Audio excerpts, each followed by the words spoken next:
Pagpapala po sa ating lahat at salamat sa Panginoon dahil sa technology, tayo maaaring magniig kahit man lamang sanda-sandali sa mga araw na ito. At tayo po ay taus-puso at buong pagmamahal na bumabati sa Day by Day Australia, particularly sa Day by Day Melbourne, at ganoon din naman sa Day by Day New Zealand. Tatlo po ang kapatiran natin dyan, Day by Day Wellington, Day by Day Hamilton, at Day by Day Christchurch. Nawa, kayo po ay abutin ng ating pagninig na ito through live stream na nagagalak sa Panginoon at patuloy na nakahandang tumanggap ng kanyang maraming mga pagpapala. Ganon din naman sa mga kapatiran natin sa West Asia. Sa inyong lahat, ang pagpapala ng Panginoon ay sumaatin. Naging kagawian na natin sa mga panahon na ito na tayo nagsasama-sama, nag-fellowship through live stream, ay nagbabahagi tayo ng mga leksyon mula sa Biblia. At ngayon, ganyan din ang ating gagawin para magkaroon ng lasting fruits ang panahon ng pananatili natin sa ating mga tahanan habang pinararaan natin itong sitwasyon na narito ngayon sa ating harapan. Ang pag-aaral natin ngayon, pinamagatan nating Lockdown Jonah. Jonah 1:1. Ang aklat na ito ay naglalaman ng mensahe ni Yahweh sa pamamagitan ni Jonas na anak ni Amittai. So sa simula pa lang alam nating merong message itong kwento at may malinaw na messenger si Jonah. At maya-maya makikita nating meron ding malinaw na tatanggap ng message na ito. Tayo na nagbabasa ngayon, matagal na lumipas ang panahon, ay nakikibasa, tumitingin sa kwento nila, sa message para sa kanila, kaya hindi natin dapat biglang i-appropriate at angkinin ang lahat ng mga detalye ng kwentong ito, bagamat meron tayong pwedeng matutunan at mai-apply sa ating buhay ngayon. Jonah 1:1-2. Isang araw, sinabi sa kanya ni Yahweh, "Pumunta ka sa Nineveh na isang malaking lungsod, at sabihin mo sa mga taga roon na umabot na sa aking kaalaman ang kanilang kasalanan." So may malinaw na object, Nineveh, isang malaking lungsod. Pero hindi sinabi sa atin kung ano ang kasalanan. But obviously, sinabi yun kay Jonah at yun ang kanyang mensahe na dapat ay dalhin sa city na ito. The Jewish religion had its set definition of sins. So kung ano man yung pinag-uusapang particular sin na yan, lingid sa atin ngayon, pero sa kanila alam nila yon. Because sa Jewish scriptures, may malinaw na covenant or usapan between the Jews and Yahweh. So merong particular and clear, malinaw na parties involved. At pagka sa usapan na yan, sila'y lumabag, may katumbas na parusa ang mga bawat paglabag. Pero remember, yan ay usapan between a certain people and nation, in that case, the Jewish people, and Yahweh. Sila ang nag-uusap, nakikibasa lang tayo. But with Jesus, mabuti pa sa simula pa lang malinaw ito, iba na ang usapan. There's a new covenant.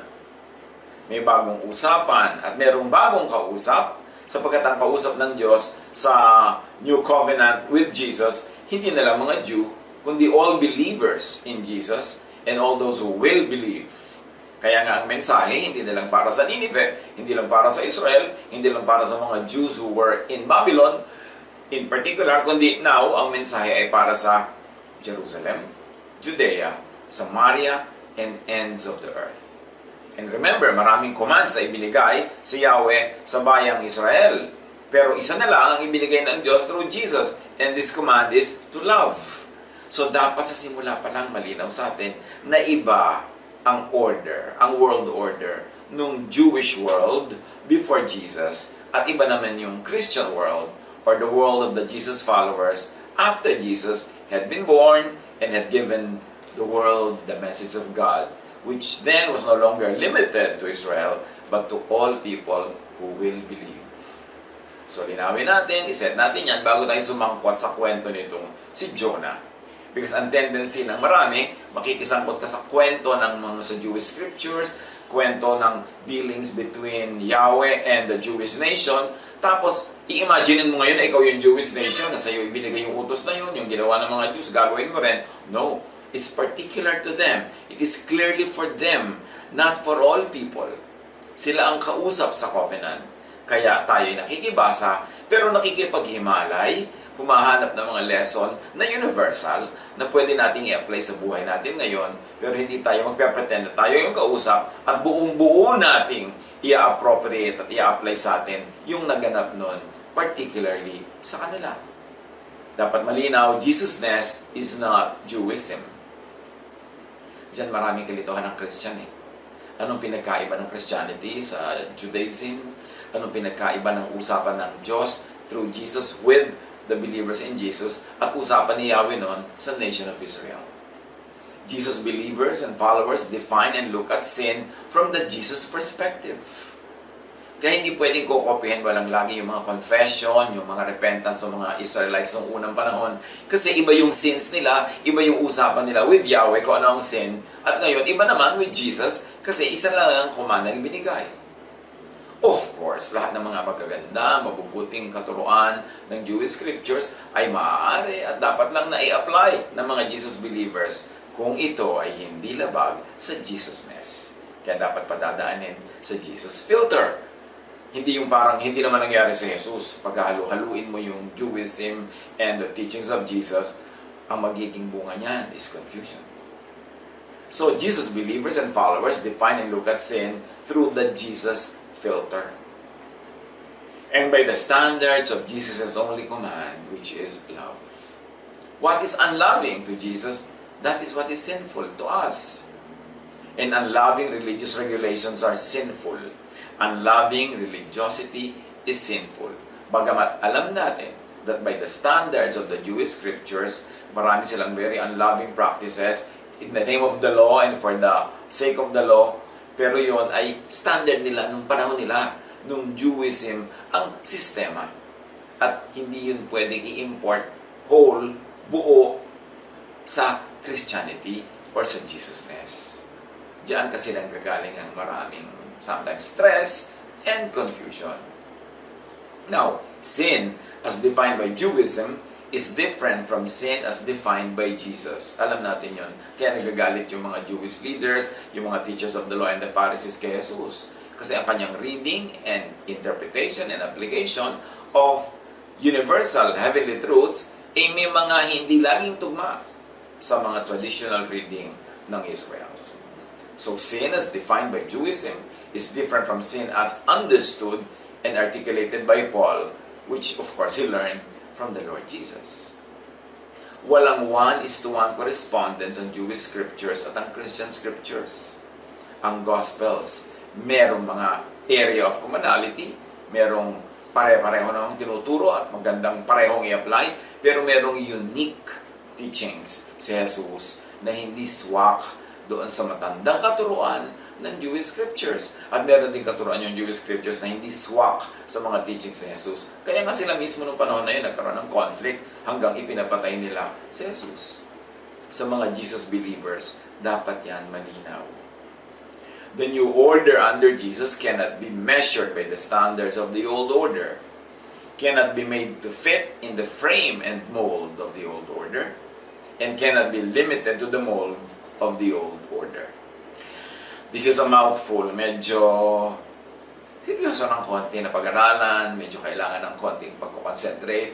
Pero we have all the time and we have all the space to be able to do that. At maganda kasi ma-establish din ang ganyang mga bagay.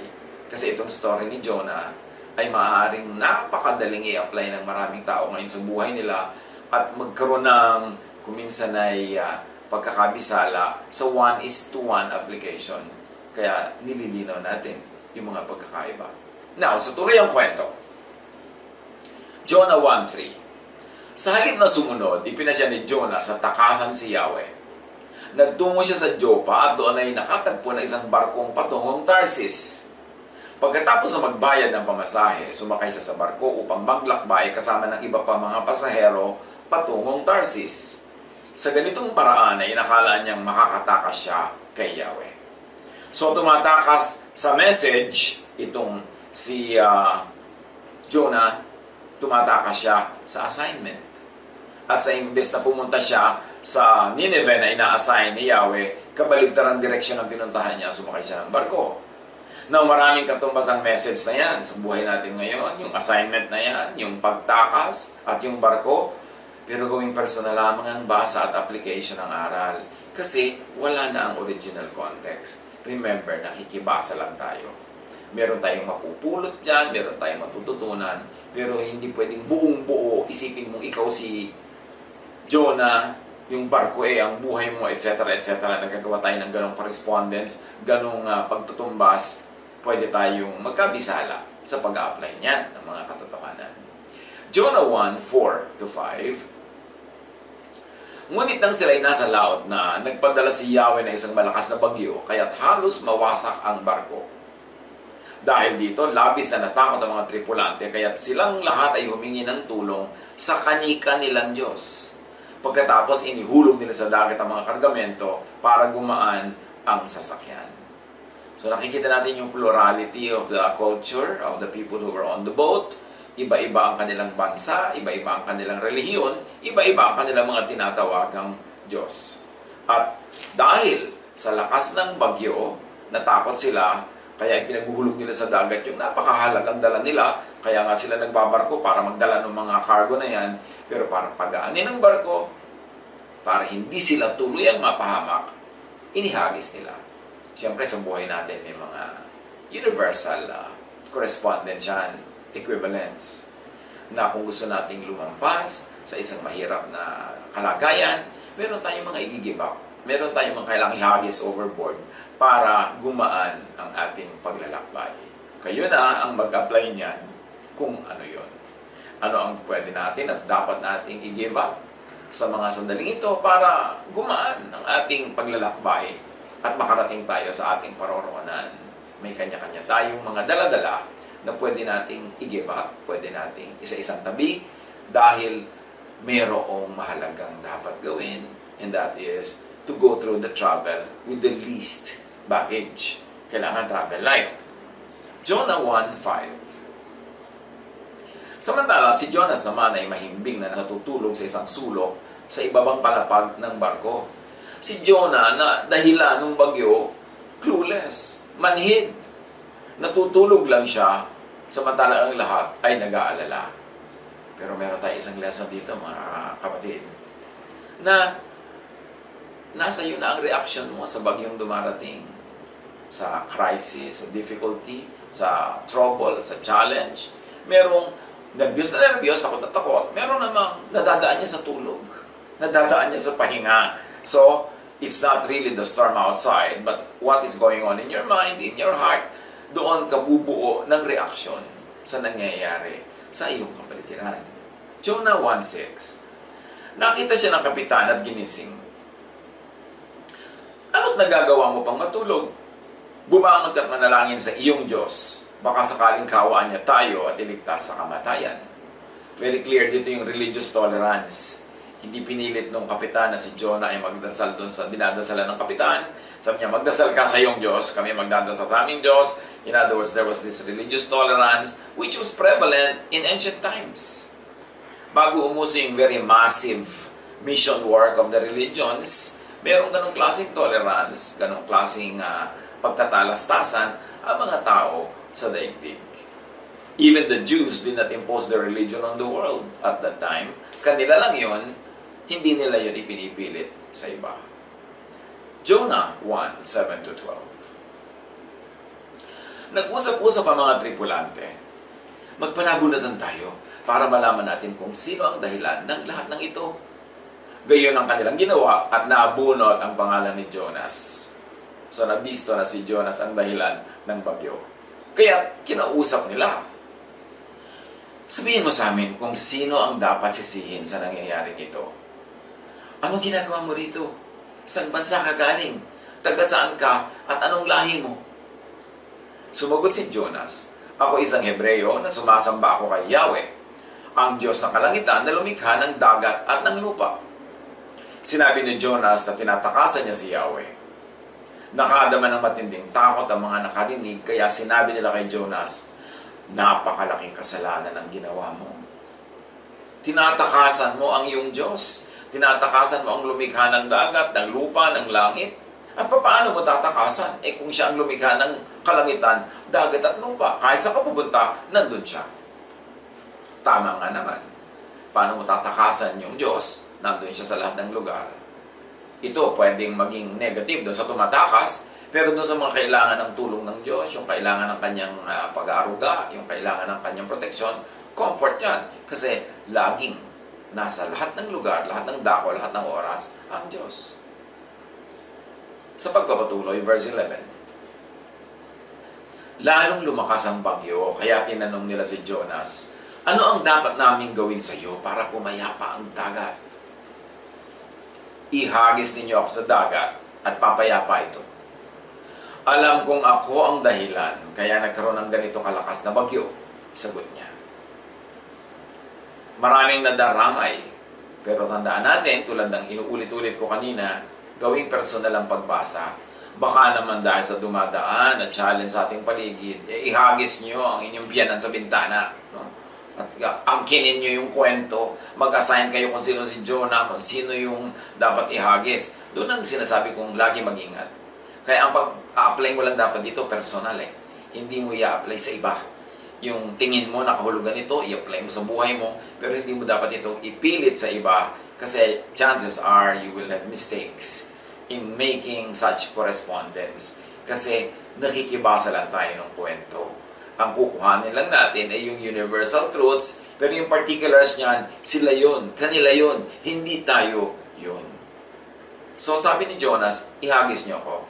Di bali na ako malunod dyan, mamatay ako, maliligtas naman kayo. So, gawin nyo na yan. Jonah 1:13, gayon pa man, sinikap ng mga tripulante na itabi ang barko. Ngunit wala silang magawa sapagkat lalong lumalakas ang bagyo.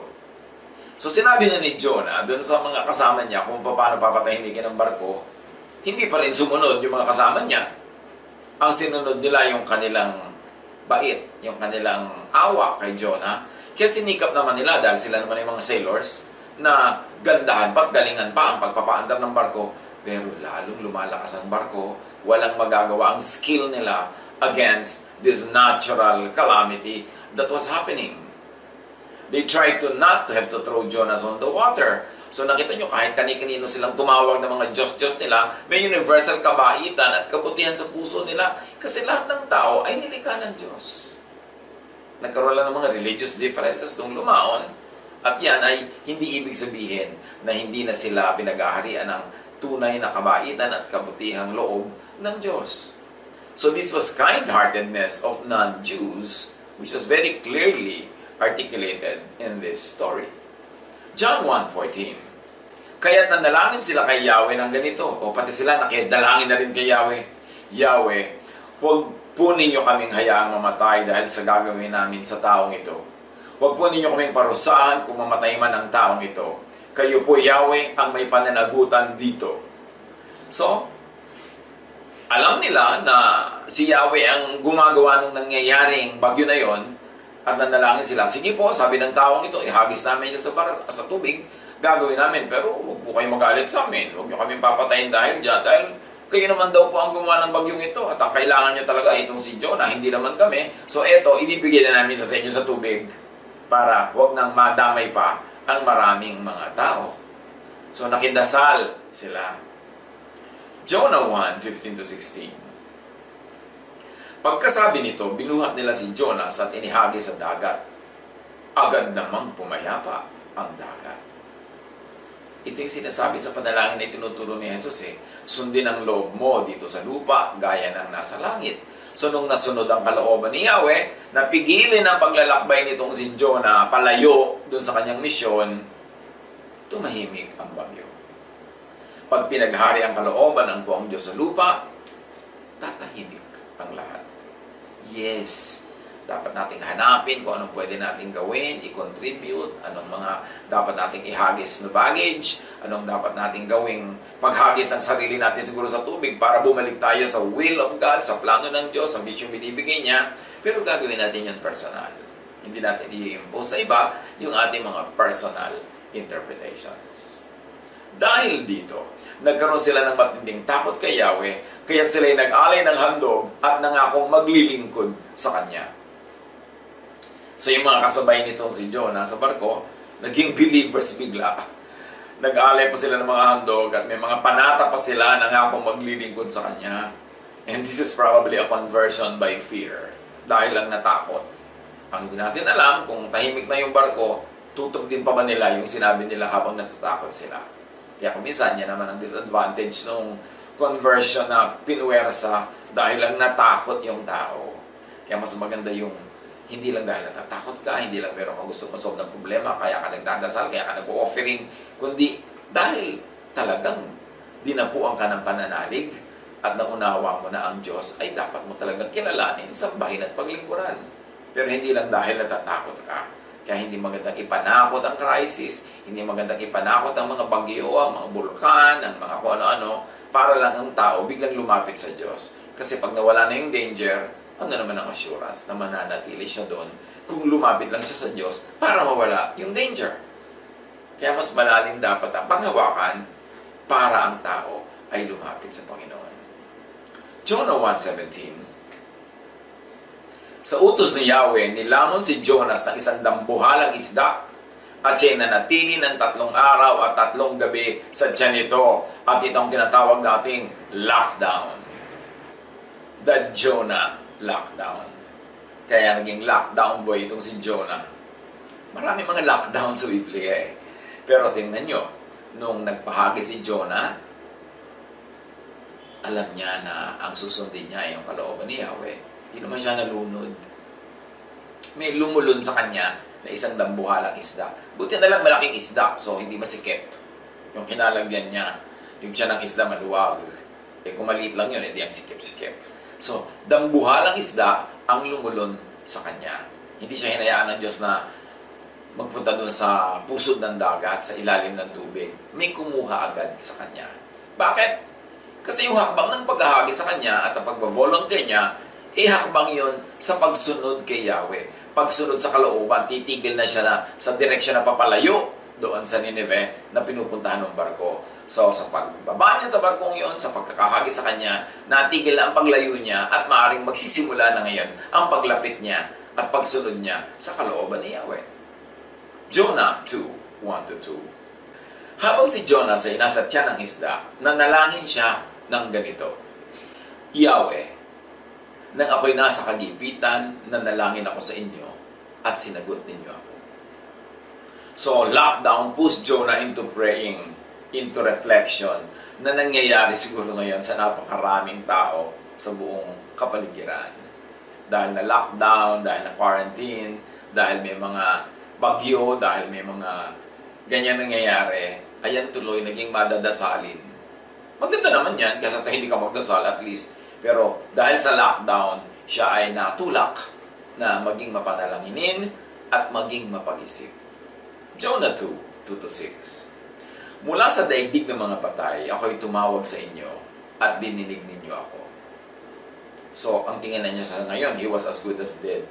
Kasi nga parang symbolically, nalibing siya, nasa ilalim siya ng tubig. Dahil siyempre, yung isda na yun, lumalago yun. Doon sa loob ng tubig, hindi naman sa ibabaw. Dahil ang laki-laki nun. Itinapon ninyo ako sa kalaliman, sa pusod ng karagatan. Nabalot ako ng malakas na agos ng tubig at malalaking alon ang sa akin ay tumabon. Akala ko'y malayo na ako sa inyo at hindi ko na kailanman makikitang muli ang banal mong templo. Hinigop ako ng kalaliman hanggang sa tuluyang lumubog. Napuluputan ang aking ulo ng mga halamang dagat. Ako'y bumaba sa paanan ng mga bundok sa libingan ng mga patay. So Jonah went through a sinking, hopeless feeling at ine-express niya ito sa kanyang dalangin. Jonah 2:6, ngunit mula ro'y buhay mo akong iniahon, O Yahweh. So iniahon siyang buhay. Nang mararamdaman kong malalagot ng aking hininga, naalala ko kayo, Yahweh. Ako'y nanalangin at mula sa banal niyong templo, ako'y inyong narinig. Napakaganda ng realization nitong si Jonah. At sabi niya, halos malalagot na lang ang aking hininga, doon ko kayo naalala, Yahweh. Nanalangin ako. At dininig niyo ako. Yan, meron tayong universal lesson dyan. Na kahit pa nga napilitan na lang tayo magdasal dahil may panganib, dahil may discomfort, merong inconvenience, dasal pa rin yun, effective pa rin yun, at diringgin pa rin yun ng Diyos. But pray in a personal context. Yung may kasalanan ka, akuin mo yun, ilapit mo sa Diyos, pero huwag mong i-assign yung kasalanan sa iba, huwag mong ituro yung iba na silang may kasalanan ng mga nangyayari. Gawin mo lang personal. Ito ang tinutukoy natin na personalin mo lang yung application. Push to the brink, hanggang matauhan, yun ang nangyari kay Jonah. Chapter 2, 8 to 9. Ang mga sumasamba sa mga Diyos-Diyosan ay hindi nagiging tapat sa iyo. Kung nag-judge pa itong Jonah ng iba, kung ang tinutukoy niya, yung mga kasama niya sa barko, open nga yung puso ng mga yun, nag-open nga kay Yahweh, at mabubuting loob sila, yun nilang ihagis itong si Jonah. Pero ito yung mga kuminsan ay attitude ng mga religyoso, yung naniniwala sila naglagi ang tama, sila naglagi ang maka-Diyos, o inungkat pa niya yung mga tao may ibang paniniwala. Ngunit aawit ako ng pasasalamat at sa inyo'y maghahandog, sabi niya. Tutuparin ko ang aking mga pangako, O Yahweh, na aking tagapagligtas. So itong si Jonah nagkaroon ng balik-loob sa Diyos dahil sa lockdown. Again, maganda ito na ating kapulutan ng aral. Kung ang pagbabalik natin sa loob sa Diyos ay dahil sa lockdown, hindi may blessing na ibinigay sa atin ng lockdown na ito. Kung tayo ay makakapag-aral ng kanyang salita, meron tayong mga kaliwanagan na aabutin, merong mga katuruan na mauunawa, at merong mga pagbabago tungkol sa ating buhay at magiging mas maka-Diyos tayo, makatao, mas mabait, di napakaganda ng napala natin sa quarantine, sa lockdown, na napuwersa tayong mag-isip at manalangin tulad ni Jonah na nasa loob ng tiyan ng isda, napuwersa na mag-focus sa Diyos. Jonah 2:10. Pagkatapos inutusan ni Yahweh ang isda na iluwa si Jonas sa dalampasigan. You see? Lockdown lifted. Natapos ang quarantine. Natapos ang lockdown. Bakit? Natutunan na kasi ni Jonah yung dapat matutunan. Napagsisihan na ang dapat pagsisihan. Naipanalangin na ang dapat ipanalangin. At nakipagkasundong muli sa Diyos. Na-renew ang kanyang covenant, ang kanyang usapan, ang kanyang pakikipagkasundo sa Diyos. Therefore, tapos na ang lockdown. Yung lockdown naman para lamang siya ihiwalay sa iba niyang mga concerns para makapag-focus siya sa Diyos. Ito kaya pwede nating i-apply sa ating personal na buhay at sa buhay ng lahat ng mga taong apektado ng lockdown sa lahat ng dako, na ito ay isang wake-up call. Ano ang kasalanan natin personally? Ano ang pwedeng kasalanan natin bilang human race? Sobrang ba tayo nagpabaya sa kalikasan? Sobrang ba nating binibigyan ng imbalance ang nature na tuloy kung ano-ano mga kombinasyon ang nangyayari sa biology, sa paligid natin? Ano ang mga pagkukulang natin individually, as a family, as a society, as a religious group, as a nation, as humanity around the world? Yan ang magandang pagtuunan ng pansin during the lockdown. At pag natutunan na natin yung lesson, nagawa na natin yung pagbabagong loob, at alam na natin ang gagawin, hindi naman imposible na matapos agad ang lockdown na yan. Kaya samantalahin natin sa pag-iisip. But once again, sino naman tayo to speak for the whole humanity, ihingi ng tawad ng mga kasalanan ng buong humanity? Anong kasalanan kaya yun? Anong i-assign natin na kasalanan? So gawin natin personal. Pag-isipan natin ang ating mga pagkukulang sa Diyos. Ihingi natin ang tawad. Ayusin natin ang ating isip. Magkaroon tayo ng plano how to emerge from this as better people, merong napakalaking blessing na nakalaan pag nagkaroon na tayo ng ganong kaliwanagan. Jonah 3:1-3. Muling sinabi ni Yahweh kay Jonas, pumunta ka na sa lungsod ng Nineveh at ipahayag mo ang mga ipinapasabi ko sa iyo. Hindi naman sinabi sa atin kung ano ipinapasabi. Between God na lang yun and Jonah. Nagpunta na si Jonah sa Nineveh. So sumunod na siya dahil sa lockdown. Dahil na puwersa. Pero maganda't sumunod pa rin. Jonah 3:3-5. Malaki ang lungsod na ito. Aabutin ng 3 araw kung ito ay lalakarin. Siya'y pumasok sa lungsod. Pagkaraan ng maghapong paglalakad, malakas niyang ipinahayag. Gugunawin ang Nineveh pagkaraan ng 40 araw. So, merong prescribed time. Naniwala ang mga taga roon sa pahayag na ito mula sa Diyos, kaya nag-ayuno silang lahat at nagdamit ng pangluksa bilang tanda ng lubos sa pagsisisi at pagtalikod sa kanilang mga kasalanan. So ayon sa kanilang tradisyon, ayon sa kanilang relihiyon, ayon sa kanilang kinagisnan at mga kostumbres, sila ay nag-ayuno, nagdamit ng pangluksa bilang pagpapakita ng kanilang pagsisisi. Ngayon, yung bang pag-aayuno, pagluluksa, dapat kopyahin ng lahat ng tao sa lahat ng panahon. We must never forget that it was unique to them. It was their way. It was their system. At ang bawat tao, ang bawat bayan, ang bawat pamilya, ang bawat lipunan, may iba't ibang paraan ng pagpapakita ng kanilang pagsisisi, ng kanilang pagbabagong loob, ng kanilang kaliwanagan. Kaya, maaaring gawin yan, pero hindi naman tayo obligadong kopyahin yan. Kasi hindi naman tayo iniutusan na kopyahin yan. Yan ay ginawa nila, ay kinukwento sa atin, nasa sayo kung gusto mong kopyahin or not. Pero, ba't mo naman kokopyahin kung hindi naman yun ang iyong kaugalian at hindi naman ganon ang usapan ninyo ng Panginoong Diyos dahil nagpakilala siya sa iyo through Jesus in another way. Mga bagay na challenging pag-usapan at nakakapamisay, nakaka-challenge na pag-isipin mabuti. Pero ang mahalaga, ang makuha natin yung ideya. The people recognized and acknowledged yung mga pagkukulang nila at handa silang yun ay pagsisihan at ipinakita nila yon sa paraan na ganoon ang paraan ng kultura nila. So ang lahat, responsive. Nag-ayuno, nagdamit ng pangluksa. Naging malinaw sa kanila ang mensahe ng Diyos kung ano ang kasalanan nila. Well, hindi yung tulad kuminsan ng mga gaya-gaya lang. Hindi naman natin alam kung ano nga ba. Pag sinabi mong, may pumutok na bulkan, o kaya may tsunami, o may lindol, kasi may kasalanan. Anong kasalanan? Sino magsasabi kung anong kasalanan yon? Sino ang may kasalanan? Yung mga Jews, yung mga tao dito sa Nineveh, yung mga tao pinag-aaralan natin, pwede silang magsisi kasi alam nila kung ano yung kasalanan nila dahil may malinaw na usapan sila ni Yahweh. Nilabag nila yon, alam nila ang consequence. Pero para i-assign mo sa iba yung pagsisisi nila, hindi naman kasali yung iba na yon sa usapan nila at ni Yahweh, that will be stretching the application of the story. So, importante na unawa natin kung hanggang saan tayo kukopya at kung hanggang saan tayo pupulot lang ng mga aral. Jonah 3:6-9.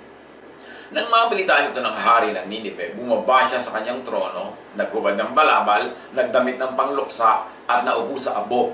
So this is the supreme person in that city. Nagpakita siya ng humility. Handa rin siyang magbagong loob at handa siya na gawin kung ano ang dapat para matigil na yung nakaambang panganib laban sa kanilang lungsod. At ipinasabi niya sa mga taga-Nineveh, ito'y utos ng hari at ng kanyang mga pinuno. Walang dapat kumain ng anuman, wala ring iinom, maging tao o hayop. Lahat ng tao at hayop ay magdadamit ng pangluksa. Taimtim na manalangin sa Diyos ang bawat isa. Pagsisihan ang lahat ng mga nagawa nilang kasalanan at iwan ang masamang pamumuhay. Baka sa parang ito'y mapawi ang galit ng Diyos, magbago siya sa kanyang pasya, at hindi na niya ituloy ang balak na pagpatay sa atin. Again, this is unique to them. It was their way of expressing their repentance. Kung kukopyahin ba natin ito o hindi, well, it's your personal liberty to choose. Gusto mo bang gawin yun? Gusto mo bang mag-ayuno? Personal. Pero hindi mo pwedeng ipilit sa iba. Kasi again, kwento nila yan ay kinukwento sa atin. Hindi naman sinabi sa ating gayahin natin at i-apply natin sa bawat suliranin na ating kinakaharap.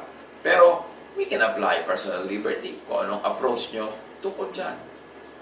So, ang hari at ang buong syudad na tauhan, nagpa siyang magbagong loob at magbalik loob sa poong may likha. But we should take note that an ancient Jewish and religious approach ang ginawa nila. Hindi lahat ng tao, sa lahat ng lugar, sa lahat ng dako, ay obligadong ganun din ang gawin. Jonah 3:10. Nakita ng Diyos ang kanyang pagtalikod sa kasamaan, kaya hindi na niya pinarusahan ng mga ito tulad ng kanyang naunang sinabi. So God is also responsive. God does not change. God only changes approaches and dealings when people change their ways. Ano-ano pa ang mga lesson na pwede nating makuha sa pagkahaba-habang reading na ito? Hindi naman pwede kasi putol-putulin kasi dapat makarating tayo doon sa dulo. So, anong mga pwedeng lesson? Kung may lesson or application man, make it personal. Huwag mong obligahin ang lahat na yung mga meaning na ibinibigay mo sa kwentong ito ay yun din ang maging meaning nila. Huwag umimbento ng universal theology out of this. Do not misappropriate the Jewish scriptures to universal, non-Jewish issues. Kasi yun ang dealing ni Yahweh sa kanila. Huwag needlessly kopyahin ang ancient Jewish practices. Although kung gusto mong gawin, personally lang, at hindi naman makakasama sa iyo, why not? Pero huwag mong obligahin ang iba na merong ibang convictions. Katulad halimbawa ng national repentance. Citywide repentance sa Nineveh at sa Israel, madalas national repentance. Bakit national repentance ang ginagawa nila? Kasi yung buong nation nila ang kausap ni Yahweh. Yung buong nation nila ang kasangkot sa covenant. So pag may pag-break sila, dapat national din yung repentance. Pero yung national repentance ng Israel, na buong nation kausap ni Yahweh, hindi naman pwedeng i-apply yan sa lahat ng nations of the world na hindi naman sila kasali sa usapan na yun. Pwede sila mag-repent kasi alam nila kung ano yung kasalanan nila. Dahil alam nila kung ano yung usapan, ano yung mga provisions ng covenant.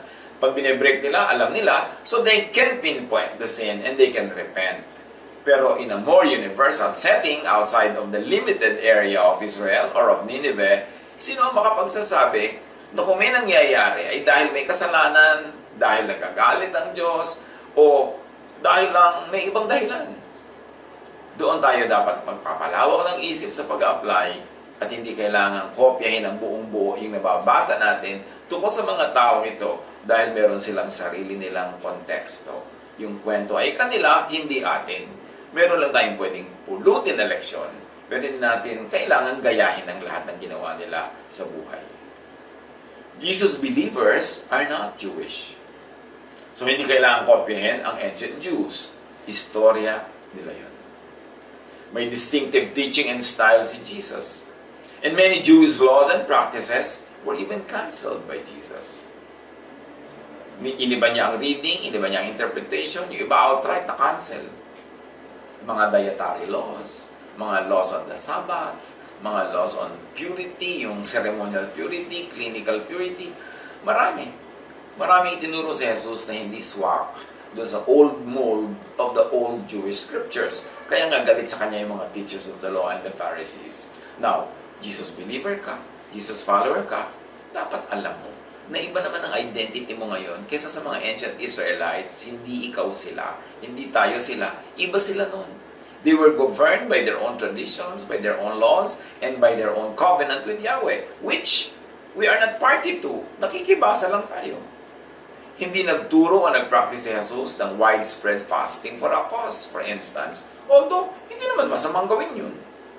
Baka nga meron pang benefit, pero hindi kailangang requirement at hindi tayo obligadong kopyahin. Napakahalaga na isipin natin na yung 40 days fast ni Jesus, that was the first and the last recorded fast of Jesus. And it was even developmental. It was part of a process na pagkabaptize sa kanya, kailangan may mga mangyari sunod-sunod. At yun ang naganap. He went to the desert, and certainly there was nothing to eat there. And well, we believe that there was also a determination on his part to focus on the spiritual event that was unfolding. That was the first and only fast of Jesus recorded. And there's no recorded event na nagturo siya sa mga tao to have a widespread public fast about an issue. Although, kung gusto ng mga tao ngayon gawin yun, hindi naman yun pinagbabawal at hindi naman yun masama. Huwag lang gawing must. Huwag gawing requirement. At hindi tayo kailangan mangopya ng ancient Israelites kasi iba ang usapan nila with Yahweh at iba ang usapan natin ngayong mga Christians with God through Jesus. Mark 2:18-20. Now John's disciples and the Pharisees were fasting. So si John kasi is a prophet of the Old Testament. Siya ang last prophet of the Old Testament. So mahilig din siya mag-fast. Mga Pharisees, mahilig mag-fast. Some people came and asked Jesus, "How is it that John's disciples and the disciples of the Pharisees are fasting, but yours are not?" So napansin na nila agad yun. Bakit si John at kanyang mga disciple, but yung mga Pharisees, lahat sila nagfa-fast, pero kayo hindi, mga followers ni Jesus? Jesus answered, "How can the guests of the bridegroom fast while he is with them? They cannot, so long as they have him with them.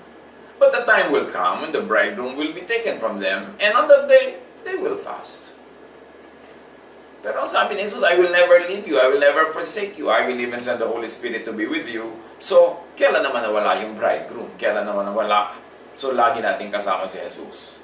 Matthew 28:20, sabi niya, "And surely I am with you always, to the very end of the age." So, lagi natin kasama ang Panginoon. So, sabi niya, kasama pa nila ako, hindi sila magfa-fast, hindi kailangan, kaya hindi niya require itong fasting. If fasting helps people to focus on prayer, sometimes biologically, physically, meron ding nagagawang chemical changes sa body, nagiging mas receptive tayo sa spiritual activity, why not? Go ahead and fast. If you have a conviction to fast, go ahead and fast. Kaya lang huwag nating i-require sa iba yun. Gawin lang nating personal yung conviction. Kasi wala tayong panghahawakang turo ni Jesus para igiit at ipilit yan sa iba. So, kanya-kanyang conviction. Kung may lockdown sa personal na buhay, lahat tayo ngayon may lockdown, pero gawin nating personal yung application. Seek and return to God. Pray. Makipag-ayos, makipagkasundo sa Panginoon. At sa mga taong malapit sa atin, clarify kung ano ang babaguhin at susundin. Tulad ng ginawa ng mga marino na nakasakay sa barko, katulad ng ginawa ni Jonah na nasa loob ng tiyan ng isda, nilinaw niya sa kanyang sarili at sa Diyos kung anong gagawin niya, anong susundin niya, at ano ang babaguhin niya sa kanyang buhay. At pag natapos ang lockdown, keep your end of the bargain. Keep your commitment. Baka man mamaya pag natapos na yung lockdown, nakalimutan na ulit ng mga tao magdasal, makalimutan na uling mag-livestream para pag-aralan ng mga salita ng Diyos at magkanya-kanya naman takbuhan sa ating mga kung anong pinaggagawa. Nawa, itong lockdown na ito, itong mga karanasan natin, may we emerge out of it better. Better persons, better believers of the Lord, better followers of Jesus. At bagamat, siyempre, marami na tayong pwedeng iwaksi sa mga naobliga tayong paggagawain dahil naka-lockdown. Pero nawa merong patuloy na magagandang kaugalian, magagandang realizations at habits na kahit matapos ang lockdown, itutuloy natin at yun ang magiging permanent blessing sa atin among many ng ganitong inconvenience na nararanasan ng napakarami. Nawa ang particular story ni Jonah, pakapulutan natin ng universal truths na pwedeng i-apply sa ating buhay ngayon, pero hindi natin kailangan kopyahin lahat ng detail kasi buhay niya yon, dealing yun sa kanya ng Diyos, at hindi tayo obligang kopyahin ang lahat ng ginawa niya. God bless you, and may you be a blessing to everyone na kasama niyo sa lockdown.